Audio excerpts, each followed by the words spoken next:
Apa kabar anak-anak kelas 6?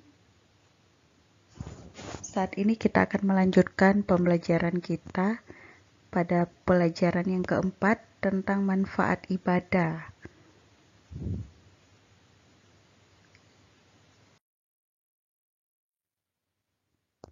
Ayat pokok kita terdapat di dalam 1 Timotius pasal yang keempat ayat 8 yang berbunyi, latihan badani terbatas gunanya, tetapi ibadah itu berguna dalam segala hal karena mengandung janji baik untuk hidup ini maupun untuk hidup yang akan datang.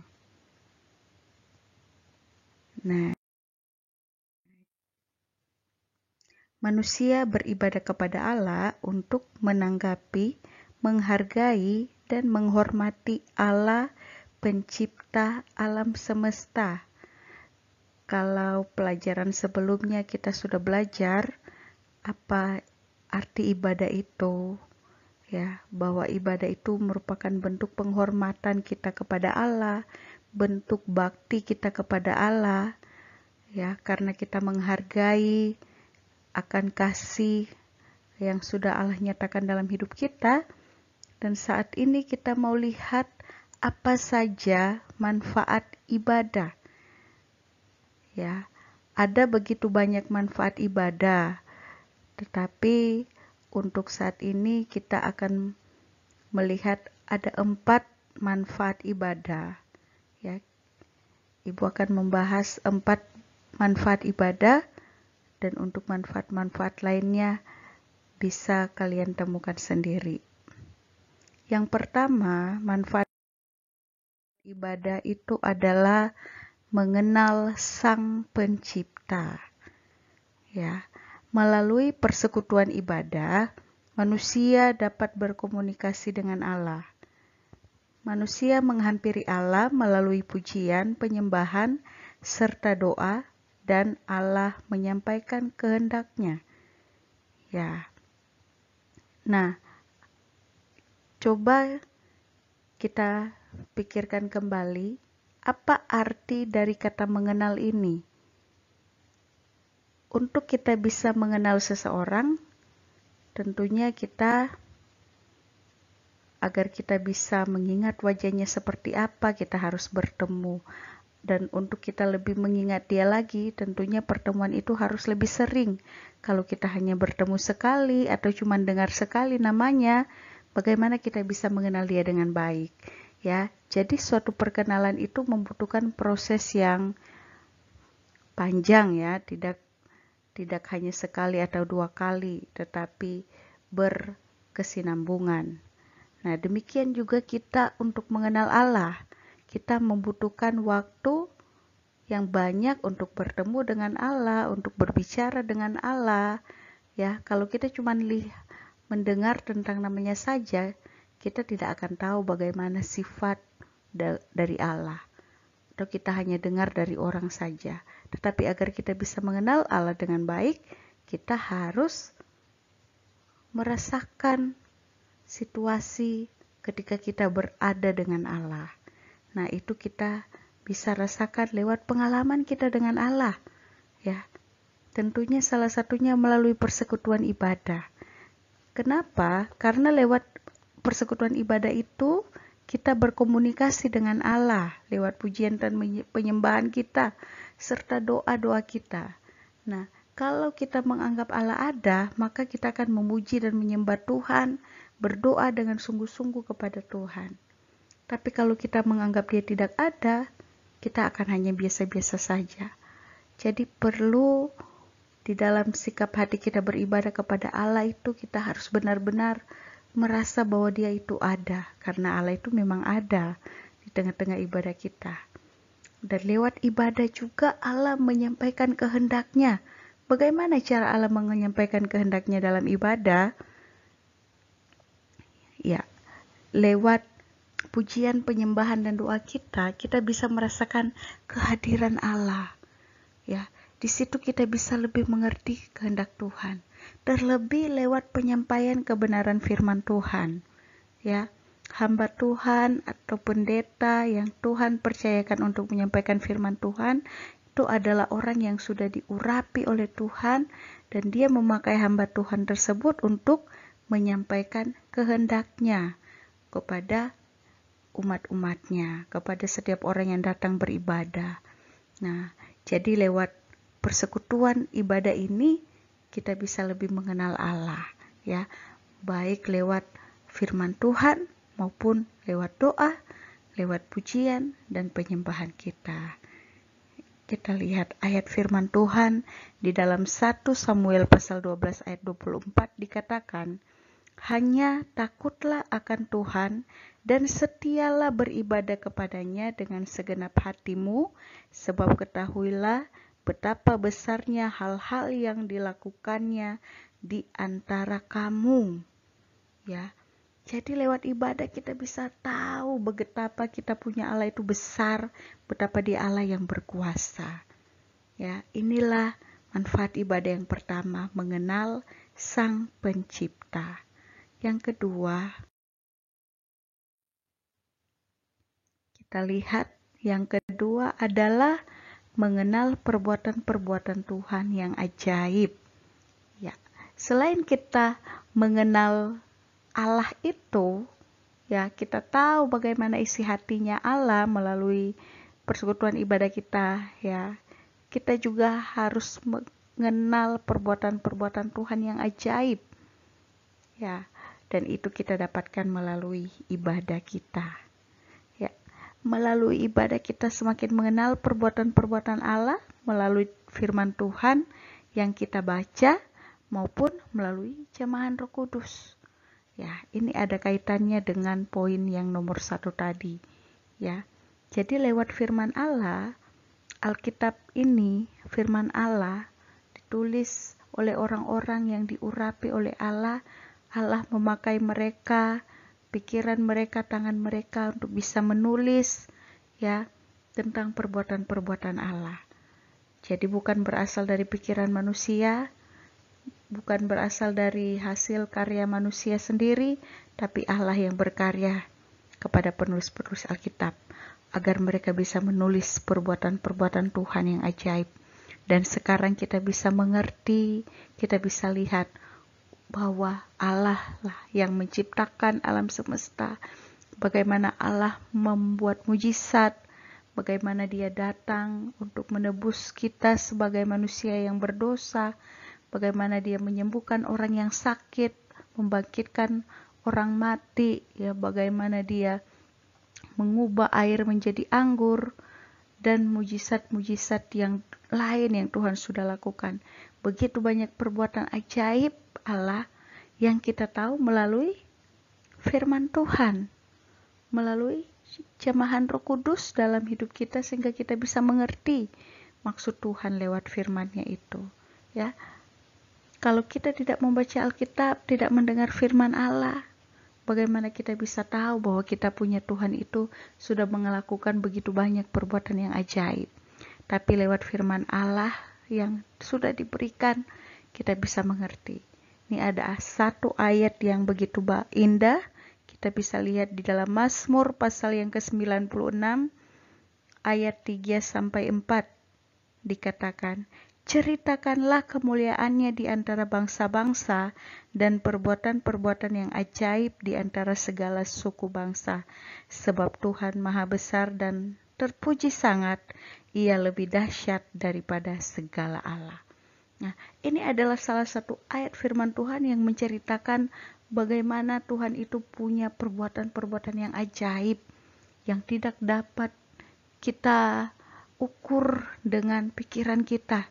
Begitu ajaib, ya, sesuatu yang tidak mungkin bagi manusia tetapi mungkin bagi Allah.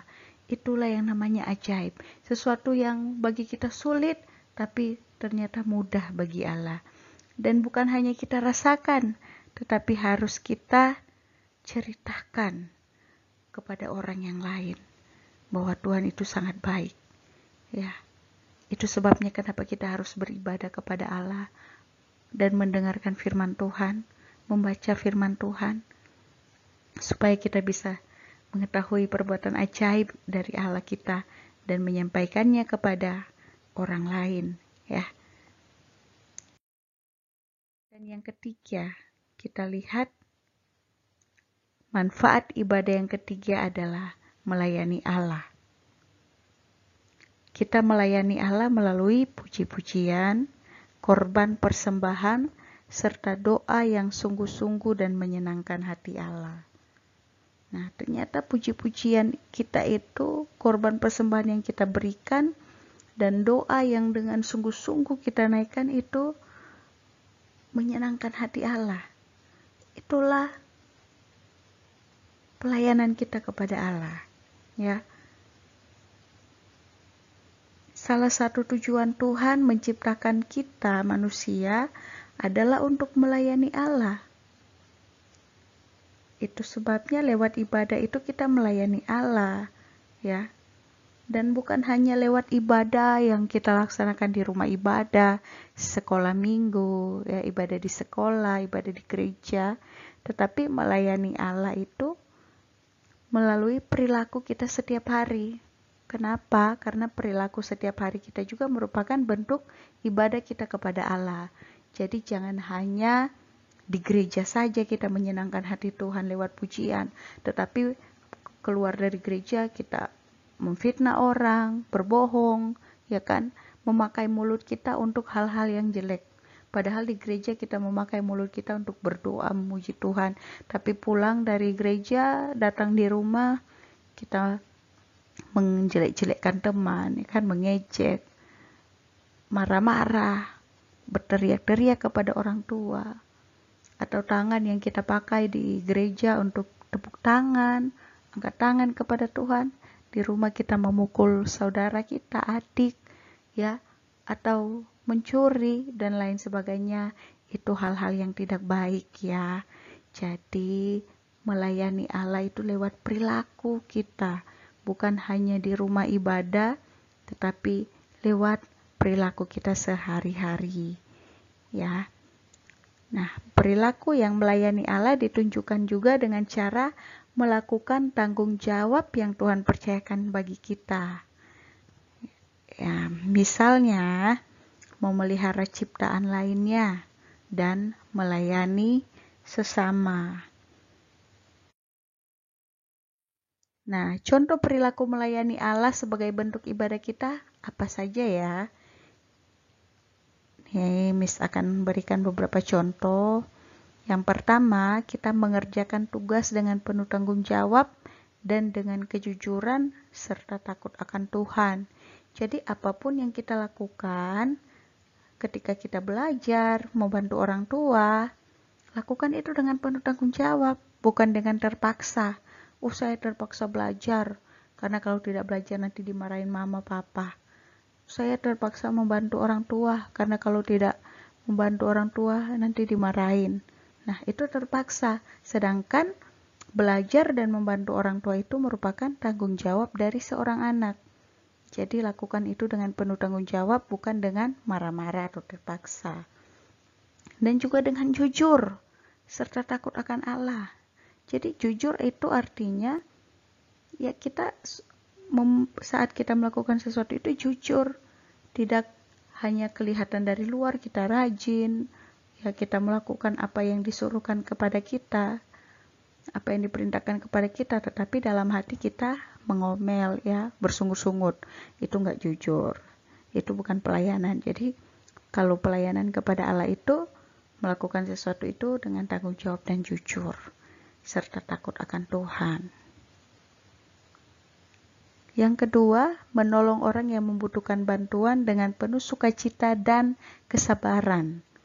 Nah, sebagai manusia, makhluk sosial, ciptaan Tuhan, ya kita diciptakan sebagai orang yang membutuhkan bantuan dari orang lain.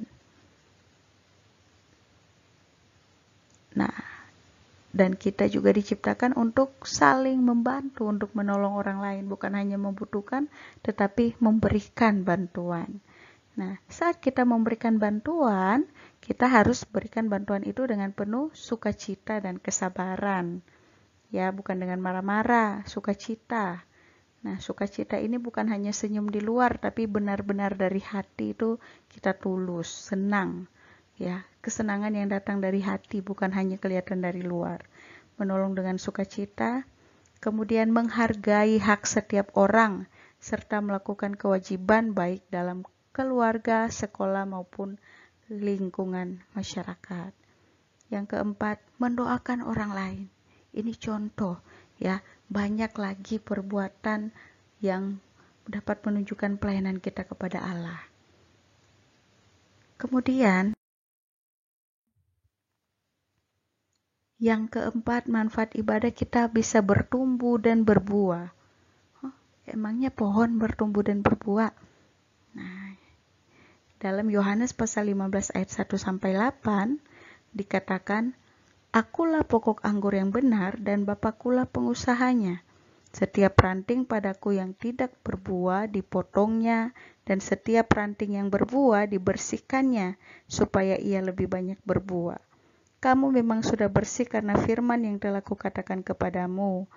Tinggallah di dalam aku dan aku di dalam kamu, sama seperti ranting tidak dapat berbuah dari dirinya sendiri kalau ia tidak tinggal pada pokok anggur.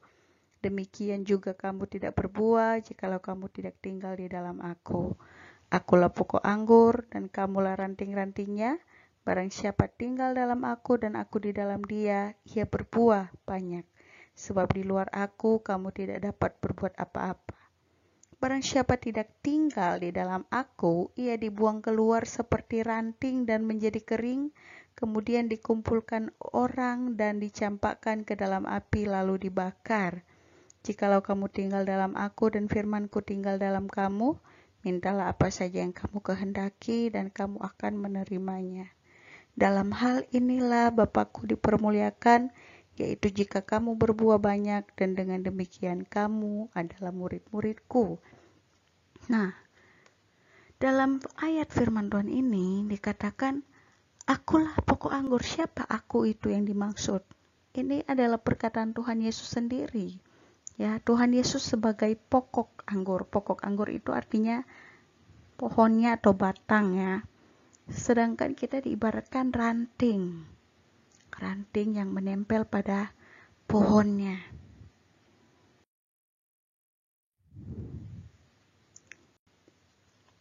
Ini adalah contoh pohon anggur.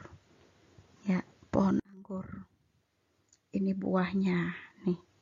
Kalau lihat nih, pohonnya nggak terlalu besar ya, buahnya banyak sekali. Ini jenis buah anggur yang lainnya. Nah, pohon anggur itu kelihatan lemah, tetapi dia mampu menjalar kemana-mana hingga mampu melewati tembok-tembok tinggi hingga genteng-genteng rumah. Ya, itulah pohon anggur ya. Kemudian, bagaimana agar anggur dapat berbuah lebat? Yang pertama, dia harus dirawat dengan baik. Seperti yang di firman Tuhan katakan tadi, ya, ranting-ranting yang kering dipangkas, dipotong, kemudian dibakar. Sedangkan ranting yang bertumbuh dibersihkan agar lebih cepat tumbuh dan berbuah lebat. Yang kedua, harus ditanam di tanah yang subur. Nah, anggur berbuah di ranting, tidak di pokoknya. Maka setiap ranting yang melekat kuat pada pokoknya, buahnya akan banyak. Tetapi ranting-ranting yang lepas dari pokok tidak lama lagi akan kering lalu mati. Nah, hidup kita itu diibaratkan seperti pohon anggur yang harus ditanam di tanah yang subur dan membutuhkan perawatan yang baik agar dapat berbuah bagi Tuhan dan berguna untuk orang lain. Bagaimana caranya? Nah, sebelum kita lihat caranya, kita kembali lagi bahwa kita ini digambarkan seperti ranting yang menempel pada pokok anggur itu atau batang anggur. Karena kalau tidak menempel maka tidak akan bisa berbuah. Ya, kalau tidak menempel tidak akan bisa berbuah. Jadi percuma ditanam di tanah yang subur. Tetapi kalau ranting itu lepas dari pokok anggurnya, maka dia tidak bisa berbuah. Demikian kita, kalau kita tidak melekat kepada Tuhan, kita juga tidak bisa berbuah. Ya. Nah, cara agar kita bisa berbuah, kita harus memiliki hidup yang diubahkan oleh Tuhan. Ya, memiliki hidup yang diubahkan oleh Tuhan. Makanya firman Tuhan tadi katakan, setiap ranting yang tidak berbuah akan dipotong, dan ranting yang berbuah dibersihkan supaya ia lebih banyak berbuah. Itu maksud dari hidup yang diubahkan. Ya. Jadi hidup kita kalau ada dosa harus dibersihkan, harus dilepaskan dosa tersebut. Karena kalau tidak dilepaskan, maka kita akan dikeluarkan. Ya, kita tidak bisa menempel pada pokok anggur tersebut. Jadi harus diubahkan agar kita bisa mendekat dengan Tuhan. Dan yang kedua, tetap dekat dengan Tuhan dan jadi orang yang berkualitas. Ya, firman Tuhan bilang, tinggal dalam aku dan aku di dalam kamu. Jadi kita tinggal di dalam Tuhan dan Tuhan di dalam kita. Itu artinya dekat dengan Tuhan, bersekutu dengan Tuhan, ya, membangun hubungan dengan Tuhan, melakukan apa yang menjadi kehendak Tuhan. Itu namanya dekat dengan Tuhan. Jadi orang yang berkualitas itu adalah orang yang berkualitas di sini bukan maksudnya dia pinter matematika, dia bisa menghafal semua pelajaran yang diberikan, tapi berkualitas di sini artinya melakukan kehendak Tuhan, ya, berguna bagi Tuhan, bagi sesama. Seperti itu. Bukan dilihat dari kepintarannya. Kemudian latih diri dengan latihan rohani, karena berguna untuk perkembangan iman. Contohnya, rajin beribadah, saat teduh bersama Tuhan. Jadi ada waktu-waktu kita memberikan waktu untuk Tuhan, dan ini secara teratur. Misalnya setiap pagi, saat kita bangun, sebelum kita ke sekolah, sebelum kita mandi, kita memberikan waktu untuk saat teduh bersama dengan Tuhan. Kemudian berkomitmen untuk menjadi pengikut Kristus yang setia. Jadi ini adalah cara-caranya agar kita bisa berbuah bagi Tuhan. Ya, berbuah. Nah, sekarang kalau ditanya, buah apa yang Tuhan mau dalam hidup kita? Buah apel kah? Buah anggur? Bukan seperti itu ya. Nah, di dalam Galatia pasal 5 ayat ke-22-23 dikatakan, buah roh ialah kasih, sukacita, damai sejahtera, kesabaran, kemurahan, kebaikan, kesetiaan, kelemah lembutan, penguasaan diri. Itu adalah buah-buah yang Tuhan mau dalam kehidupan kita. Ya, memiliki kasih, sukacita, damai sejahtera, dan 9 yang tadi yang sudah disebutkan itu harus kita miliki sebagai anak Tuhan. Nah, untuk kita memiliki buah-buah tersebut ternyata salah satu cara adalah dengan beribadah kepada Tuhan. Itu adalah manfaat ibadah. Nah, bagaimana ibadah itu bisa bermanfaat bagi kita? Tentunya kita harus menjalankan ibadah dengan sungguh-sungguh. Ya, bukan karena setiap hari saya mau ke gereja agar bertemu dengan si teman saya yang ini, teman saya yang itu, agar kita bisa bermain bersama pada saat ibadah, bisa ngobrol waktu firman Tuhan. Bukan seperti itu. Tapi ketika kita pergi ke gereja, kita punya hati untuk bertemu dengan Tuhan, sehingga kita bisa merasakan manfaat dari ibadah tersebut. Ya, sampai di sini ya pembelajaran kita hari ini. Jadi ada 4 manfaat ibadah yang dibahas pada hari ini, tapi selain daripada itu begitu banyak manfaat-manfaat ibadah, karena firman Tuhan katakan ibadah itu bukan hanya bermanfaat bagi sekarang, tapi untuk kehidupan kekal kita. Ya, begitu luar biasanya ibadah yang kita lakukan kepada Tuhan, manfaatnya bisa kita rasakan dalam kehidupan kita. Ya, Tuhan Yesus memberkati.